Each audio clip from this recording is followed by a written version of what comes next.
Hello friends, स्वागत है आपका इस वीडियो में। फ्रेंड्स, इस वीडियो में हम लोग एक्सरसाइज 72 का 7 से लेके 14 तक का क्वेश्चन सॉल्व करेंगे। तो चलिए स्टार्ट करते हैं।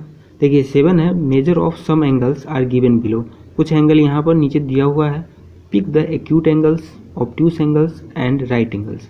अब इन तीनों एंगल्स में से आपको बताना है कि कौन सा एंगल कौन सा है। ठीक है, एक्यूट है या फिर ऑब्ट्यूस है या फिर राइट एंगल है। तो इसको बनाने से पहले तो आपको पता होना चाहिए एक्यूट एंगल, ऑब्ट्यूस एंगल और राइट एंगल होता क्या है। ठीक है, तो देखिए एक्यूट एंगल 0 डिग्री से बड़ा और 90 डिग्री से छोटा को एक्यूट एंगल बोलते हैं। जैसे कि मान के चलिए 1 डिग्री, ठीक है, तो 0 से बड़ा है और 90 डिग्री से छोटा है तो ये एक्यूट एंगल हो जाएगा। 89 डिग्री 0 से बड़ा है 90 से छोटा है तो एक्यूट एंगल हो जाएगा। ऑब्ट्यूस एंगल 90 डिग्री से बड़ा और 180 से छोटा होगा उसको बोलेंगे ऑब्ट्यूस एंगल। जैसे 100 डिग्री, 100 90 से बड़ा है 180 से छोटा है तो ये क्या हो गया, ऑब्ट्यूस एंगल। 179 180 से छोटा है 90 से बड़ा है तो ये ऑब्ट्यूस एंगल हो गया। राइट एंगल 90 डिग्री के एंगल को राइट एंगल बोलते हैं। ठीक है, ये 91 ये राइट एंगल नहीं होगा, सीधा जो 90 डिग्री होगा उसी को राइट एंगल बोलेंगे। तो देखिए ये 30 डिग्री 0 से बड़ा है 90 से छोटा है तो ये हो जाएगा एक्यूट एंगल। 80 डिग्री 0 से बड़ा है 90 से छोटा है तो ये भी एक्यूट हो जाएगा। 0 से बड़ा है और 90 से छोटा नहीं है, ठीक है, तो ये हो जाएगा ऑब्ट्यूस एंगल। ऑब्ट्यूस एंगल किसको बोलते हैं, 90 से बड़ा होगा और 180 से छोटा होगा तो ये है। फिर ये ऑब्ट्यूस होगा क्योंकि 90 से बड़ा है और 180 से छोटा है। ये राइट एंगल हो जाएगा क्योंकि 90 डिग्री का है। ये एक्यूट एंगल हो जाएगा क्योंकि 0 से बड़ा है और 90 से छोटा है। ठीक है, फिर 8 नंबर देखिए, an angle whose measure is greater than 90 but less than 180 is called and dash angle. तो ये ऑब्ट्यूस एंगल होगा, अभी बताए थे थोड़ी देर पहले। ठीक है, 90 से बड़ा और 180 से छोटा ऑब्ट्यूस एंगल बोलते हैं। देखिए two angles the sum of whose measure is right angle are called dash angle. इसको बोलते हैं कम्प्लीमेंट्री एंगल।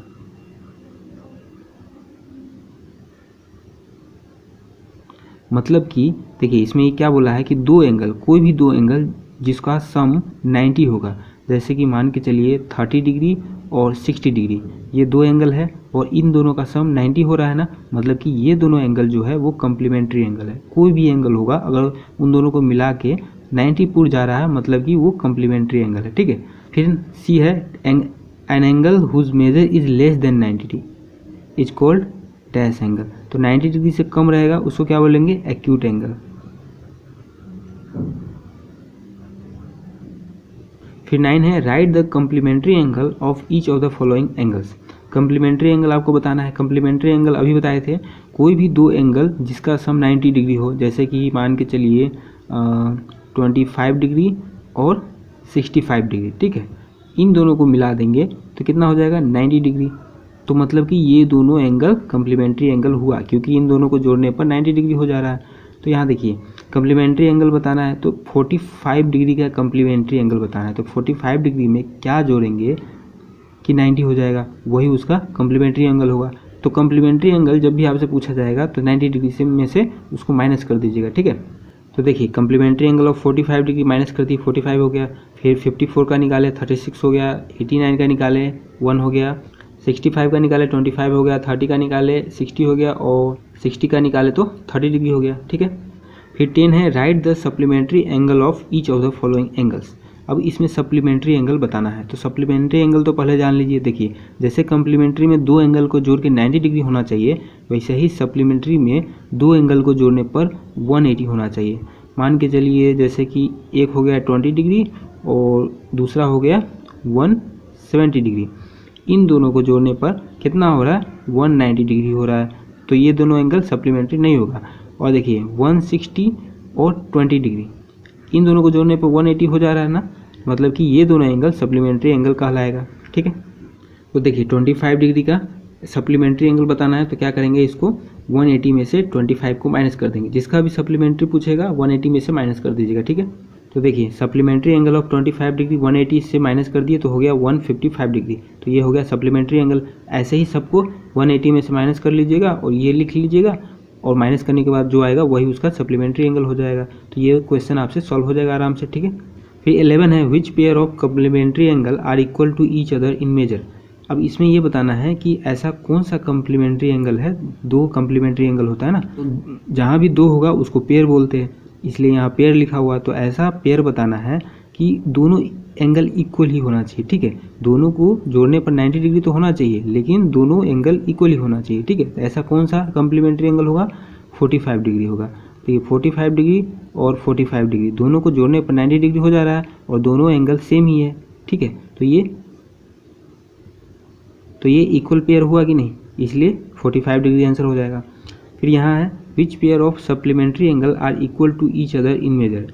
अब यहाँ पर आपको ऐसा दो एंगल बताना है जिसको जोड़ने पर 180 हो जाए, सप्लीमेंट्री एंगल है ना, तो सप्लीमेंट्री एंगल में 180 होना चाहिए जोड़ने पर। तो ऐसा दो एंगल बताइए जिसको जोड़ने पर 180 हो जाए, ठीक है। और जो एंगल होगा वो दोनों सेम ही होगा, जैसे यहाँ 45 सेम ही है ना, वैसे ही यहाँ पर भी सेम ही होना चाहिए। तो ऐसा कौन सा एंगल होगा, 90 डिग्री, ठीक है। 90 डिग्री और 90 डिग्री ये दोनों सप्लीमेंट्री एंगल है, सेम ही एंगल है ना, 90 सेम है और दोनों को जोड़ने पर 180 हो जा रहा है, तो ये 90 डिग्री आंसर हो जाएगा। फिर 13 है in the following pairs of angle indicate which are complementary angle, supplementary angle और नन ऑफ दीज। अब इसमें से आपको बताना है कि कौन सा कम्प्लीमेंट्री एंगल है और कौन सा सप्लीमेंट्री एंगल है।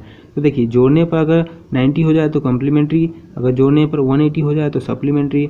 यहाँ जोड़ने पर क्या हो रहा है, 90, तो ये हो गया कम्प्लीमेंट्री। यहाँ जोड़ने पर 180 हो रहा है तो ये हो गया सप्लीमेंट्री। यहाँ पर जोड़ने पर कितना हो रहा है, 90 और 60 को जोड़ेंगे तो 150, तो ये कुछ भी नहीं है। यहाँ जोड़ने पर बहुत ज़्यादा हो जा रहा है, 180 से बहुत ज़्यादा हो जा रहा है, तो ये भी कुछ भी नहीं है। फिर 14 है in which of the following figures are angle AOB and angle AOC are adjacent angle, ठीक है। अब इसमें से ये बताना है कि AOB एंगल जो है और एंगल AOC है वो एडजेसेंट किस फिगर में है, ठीक है।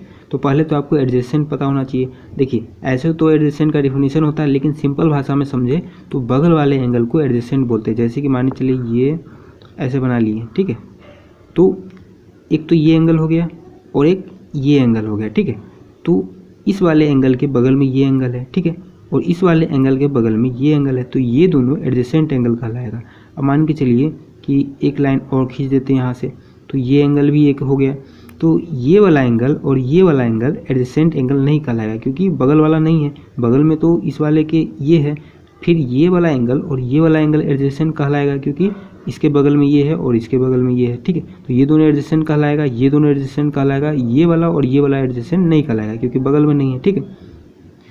तो एडजेसेंट आपको समझ में आ गया। ऐसे डिफिनीशन में होता है कि सेम वर्टेक्स होना चाहिए। तो देखिए, ये वाला एंगल और ये वाला एंगल, इन दोनों का सेम वर्टेक्स है। वर्टेक्स मतलब कि जिस पॉइंट पर दो लाइन मिल जाए उसको वर्टेक्स बोलते हैं।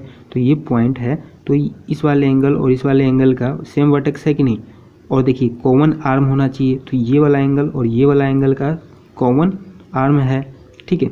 तो डिफिनीशन के हिसाब से ऐसे सिंपल आपको समझना है तो ऐसे समझ लीजिए कि बगल वाले एंगल को एडजेसेंट एंगल बोलते हैं, ठीक है। तो देखिए, एंगल AOB ये वाला और एंगल AOC ये पूरा वाला, तो ये एंगल और ये एंगल एडजेसेंट है कि नहीं, नहीं है।